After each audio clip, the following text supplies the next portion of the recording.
Hey everybody, Kyle here with the Cast Around crew. Today we're in Maitland again doing some striper fishing. Today I'm going to a spot that I know there's fish and I've been before and I've had good luck before. So you can see you got the tide coming in now. It's around 9:30 right now. The tide should be in about 10 o'clock. So I think today we're gonna keep the same scheme as we did for Saturday.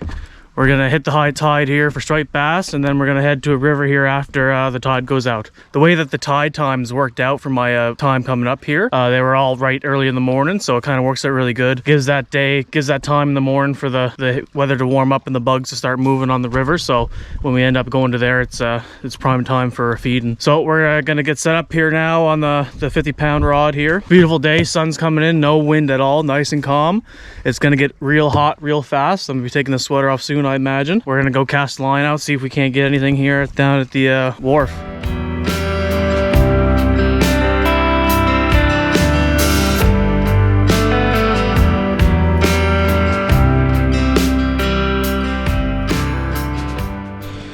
So just finished gearing up. The tide's almost in, probably about another 30 minutes. So when we started, tide was about right here.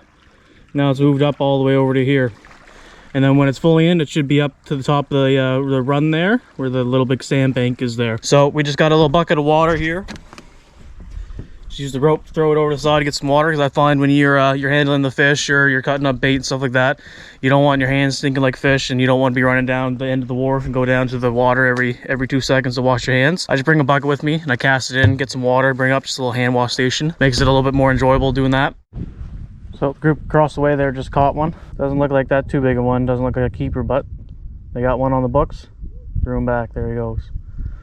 Could have been a striper or a tomcod. I don't know. It was kind of small, so assuming by their reaction it was a striper. So it's good. At least people are out here catching. I haven't gotten anything yet. Got a couple bites here and there, I think, but you know, it could have just been the tide playing tricks on me. So guys, we've been out here since about 9:45. The high tide was at 10. It's now 12:11. So we've been out here for a good chunk of time, but there's still lots of water left, but I kind of want to head out of here. I'm planning to go do some river fishing. I want to get out there too before, at least by 1. Fish 1 till whenever, depending on how we do. So I got all packed up, and then we're going to head over to the river there now. So we'll see when we get to the river.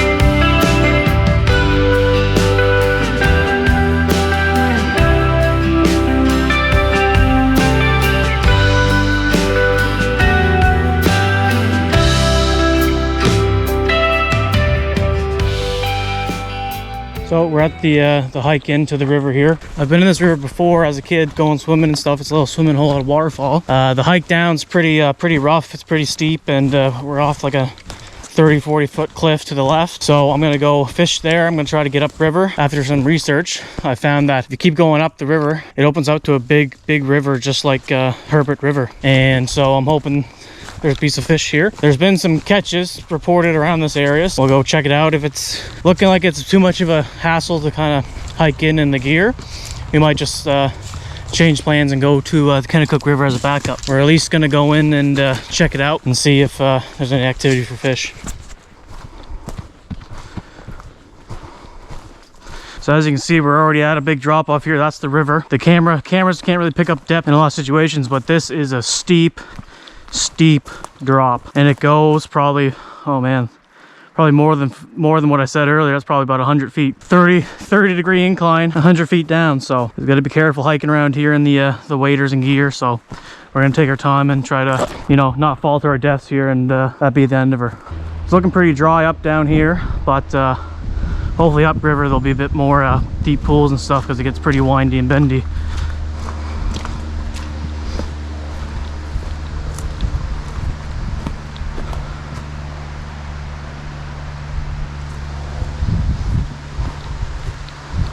So the waterfall is pretty full. That's a good sign for upriver. There's the bottom pool. I'd like to go right down in there, but the hike down might not be too enjoyable.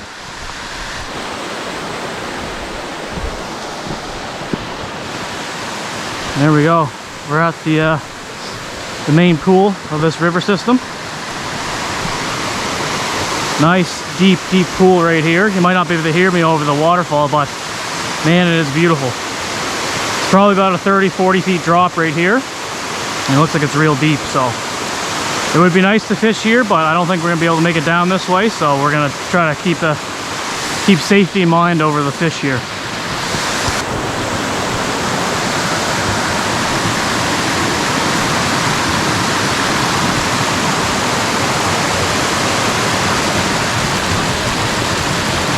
Beautiful.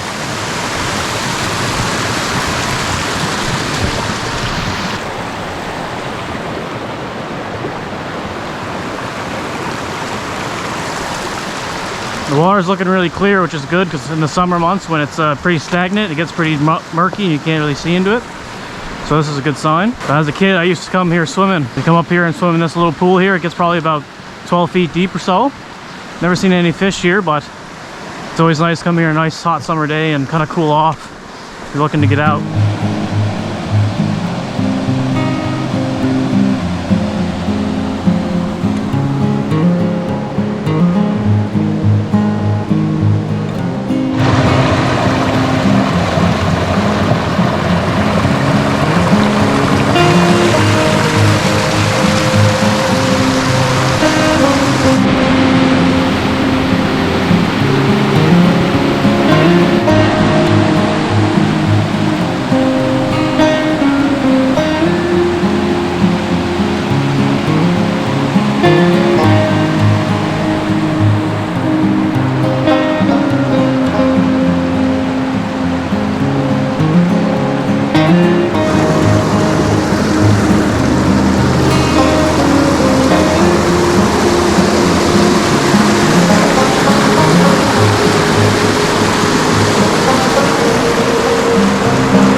Got a sweat going now, hiking up there. Hopefully it's not this this shallow the whole way. Hopefully we can find some nice deep holes and see some fish. Big slate wall here that comes down pretty hard. It's definitely from the erosion of the river over time, kind of loosening it up. It's all very small pieces. We're gonna keep moving up here. So I was hiking up here, came to this tree blockage here, a whole bunch of trees falling down, crossed over, a whole bunch going this way. The river looks like it goes up and goes around the bend here. I was gonna go over and check it out, but after trying to find a way through this without, you know, straining myself too much, it's literally gridlocked over here. Try to go through the woods, and just over here it's just kind of deep, and I don't want to get caught trying to get through in there. So I might turn back at this point and head to my other spot that I had planned. It was good to get out and experience this, kind of see what there is like for fishing. Just amazing just to get out on a nice beautiful day and have the ambiance of this river and the beautiful sights and the nice sunny day. But we're gonna head back. Unfortunately the trip was for nothing, but we got to enjoy it. At least we know now. We're gonna head over to the other spot we were going to maybe, and hopefully we'll have some more luck there.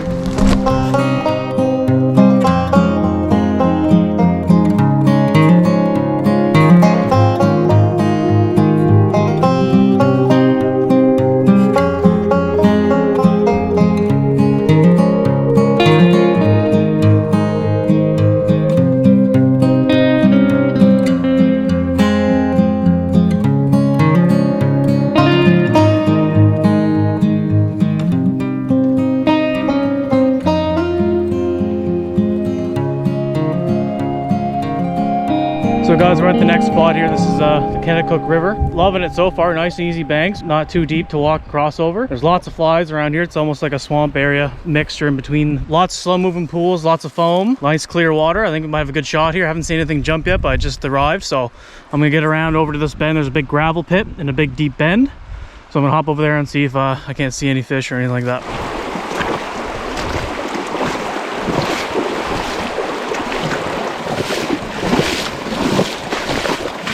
Big gravel bed. There's a nice deep bend here and goes up there too. I haven't been to this river before, so I don't know what it's like. It's easy to get to, and that's what I like. I don't have to go kill myself hiking through the woods. We're gonna scope the area out a bit and kind of see if there's any fish jumps or surfaces.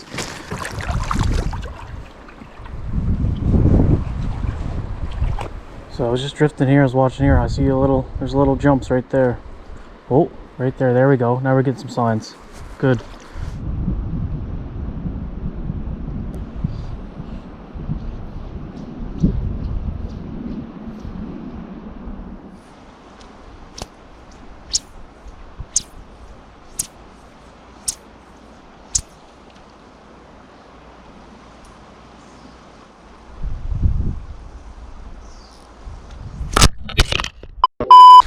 Sorry about that, GoPro.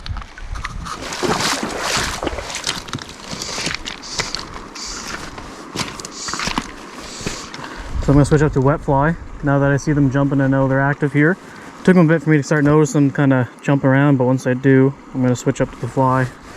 Put a little dry fly on because that's what they're hitting right now.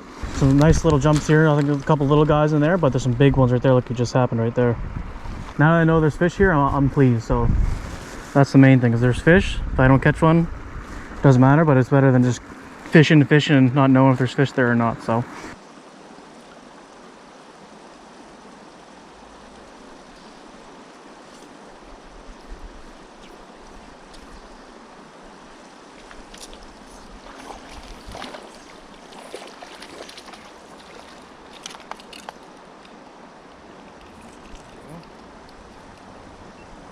Got one on the board. Finally. We were struggling there for a bit, kept getting tangled up in a tree, had to retie 2 flies. But we finally got one on the board, so that's good.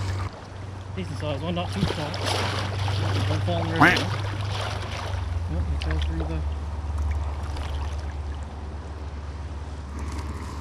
the... Slip through the hole. Be careful of that.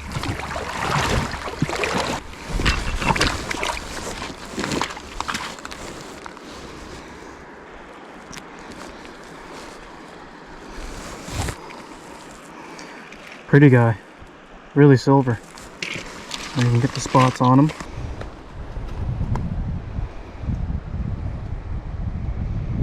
Pretty. Alright, we'll let this guy go.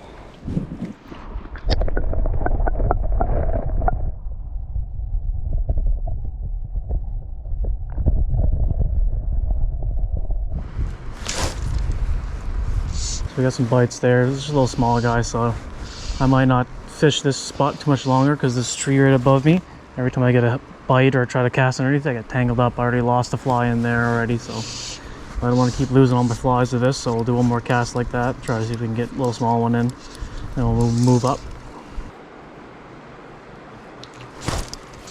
Got another one there, nice little guy.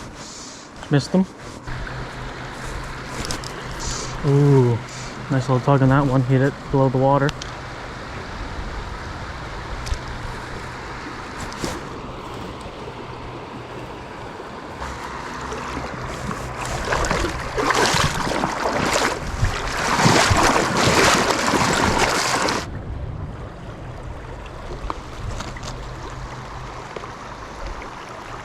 So I went upriver a bit there, just to check it out. It gets pretty wide open and it gets pretty deep, probably about knee deep or so, but there's not much current and there's no foam lines or no big rocks or anything like that. So I'm gonna head back down the way I came in. And there's some little bit more bends and stuff there, a little more shallower water. Hopefully some big mama trout is lurking for all these little baby ones jumping up here.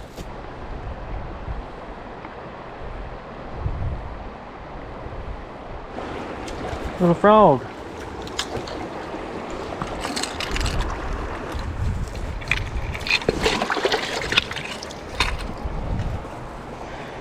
Got a little frogger. He's strong. He wants to get away real bad. I just want to see what kind of frog you are. I don't mean you no harm.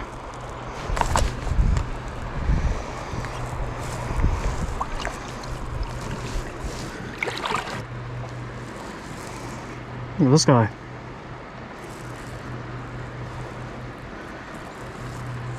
The Hypno-Toad. All glory to the Hypno-Toad.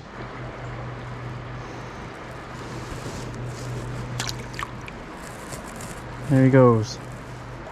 So I walked up and down both sides of the river. Wasn't seeing any signs of fish or anything like that, just that one little pool there. And there are a bunch of little small guys anyway, so we're gonna go to another spot just before the end of the day here. Saw it on the drive-in up to this spot, and it was a nice little easy access from the road. So we're gonna check that place out and probably end off there. It's around 4:15 right now, so normally they kind of stop biting around 5 is what I've been noticing from the last couple spots. So hopefully we can get there and kind of get a couple on before the end of the night here.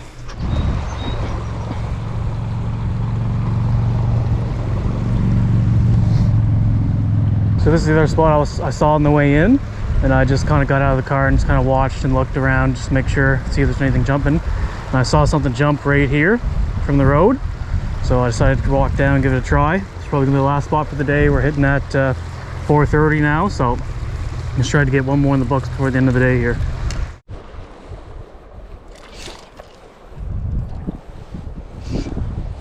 Almost got a bite there and almost hooked myself in the face. Oh, oh, damn it. That was a good size one. I hope I didn't scare him away after that. That was a nice one.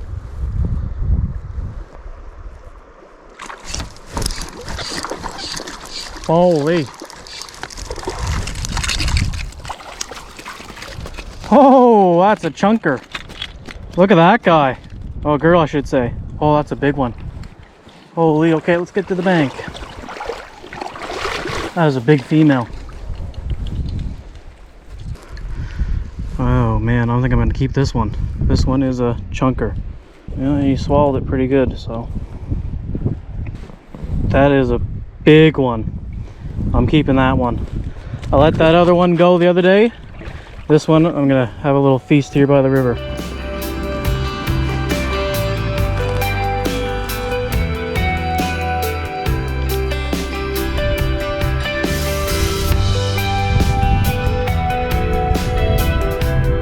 So guys, we just hooked onto a very nice size female brook trout.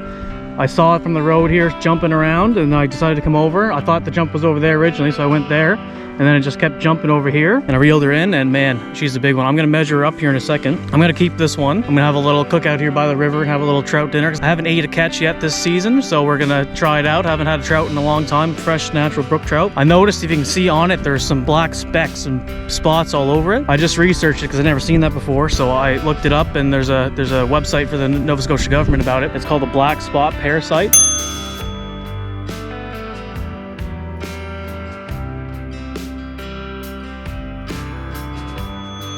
What that is, it's a parasite from fish-eating birds. When they defecate in the water, it can affect the brook trout in that river stream. I researched it pretty good. It's safe for consumption if you cook it well, along with all other fish. You should always cook your fish well if you're going to eat it, just to make sure you get no parasites or anything like that in you. So I kept her in the water until I figured that out, kind of keep her alive just in case I was going to release her or not. It's a really decent sized one to keep for a little cookout, so I'm gonna take care of that.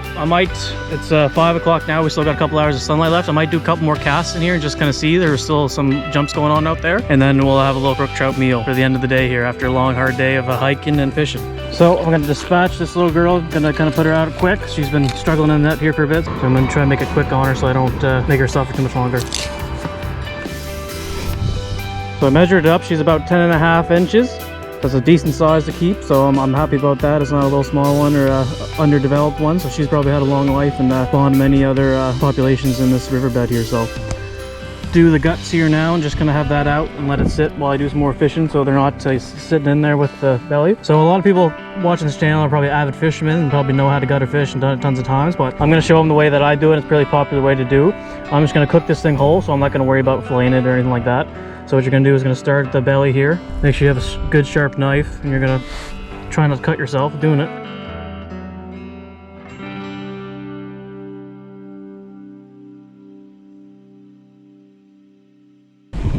So the most popular way to clean a brook trout is to kind of cut through the head here and then slit down, then you can pull everything out. But the way I just chose to spatcher, probably should have done something else than that, but I can't do that, so I'm just going to clean her out and just chop the head off. So it works just the same, but it's a little bit longer of a process. So what you're going to do is you want to clear out all the guts and the kidneys and stuff like that. You pull it down, you should be able to pull it right out.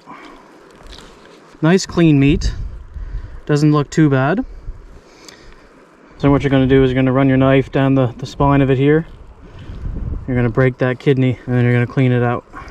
Get all that blood out. The blood is what causes a lot of the fishy taste in fish. We're going to make sure we clean that out pretty good. You can just run your finger and your thumb right along the spine and kind of push all of it out. And bear with me, I haven't dressed a fish in a while, so I'm a little rusty at the start here, but get that nice and cleaned out. Get all that blood if you can. So there you go. You get a nice cleaned trout ready for the pan. So I'm going to leave that in my net for now. I'm going to go see if I can catch another one. Keep it in the water if I can to keep the coolness on it and don't let it spoil. Beautiful sized brook trout. We're going to have a nice little meal here on the side of the river. We're going to reap our rewards of our hard day. Big jump over there. Let me move up a bit. I was going to call it quits after this cast, but then I just saw that. So. Alright, so we had a couple more bites and casts out there. Nothing hooked on, so there must be a couple smallies. We'll head back up to a nice little spot. Have a nice little trout feed before the sun goes down here on the river.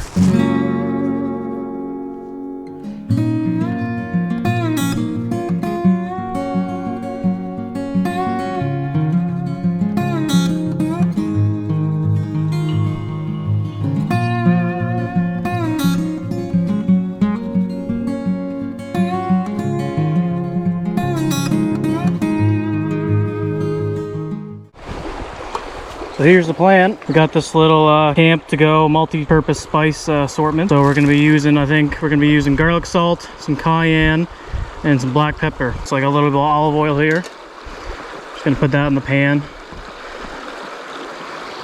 Oiling the meat or fish before you put your seasoning on helps it kind of stick to the skin of it.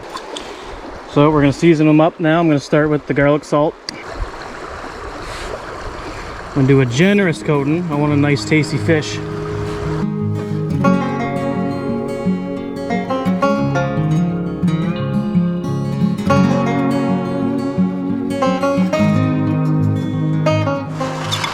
And then we're going to do a little bit of cayenne, give it a little kick. I'm a big spice guy, so the more the merrier for me for spice.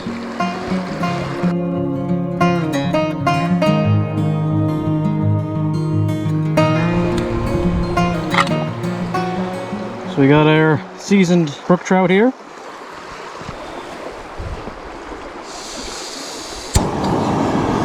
So there we go, we got that going. Try to place this so it won't blow over in our wind here today.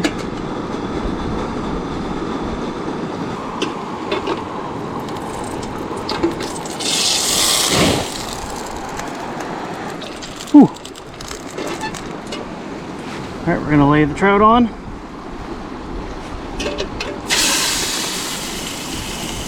Let that guy cook up a bit.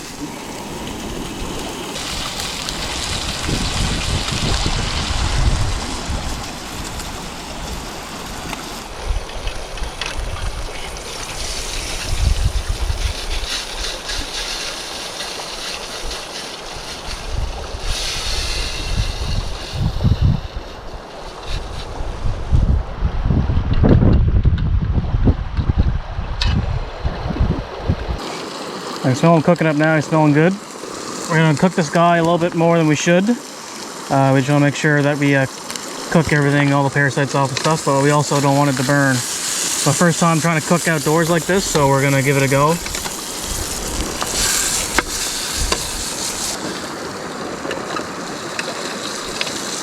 the skin burns, that's okay. We don't want to eat the skin anyway that much because it's got those parasites on it. But we're going to cook it until basically the bones fall off of its body, and that's a tell sign to know when it's cooked enough.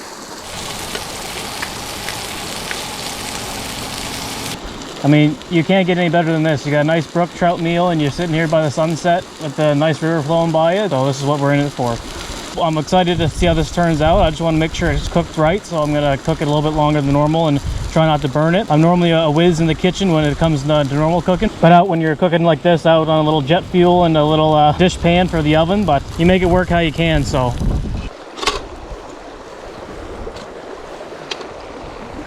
So I think it's all cooked up now. I got most of it all cooked. I'm gonna let it cool down here, and I'm gonna try to take the bones out the best I can here.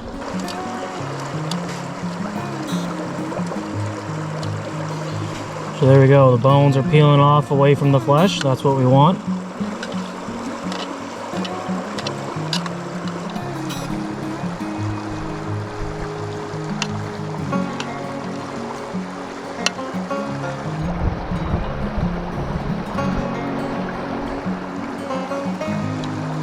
So there we go. We got the whole rib cage, the spine, and then the pin bones at the top as well. So that peeled all right off, so there should be no bones in that whatsoever. Give that back to the river. I already had a couple tastes as we were going through, and I'll give another big chunk here taste.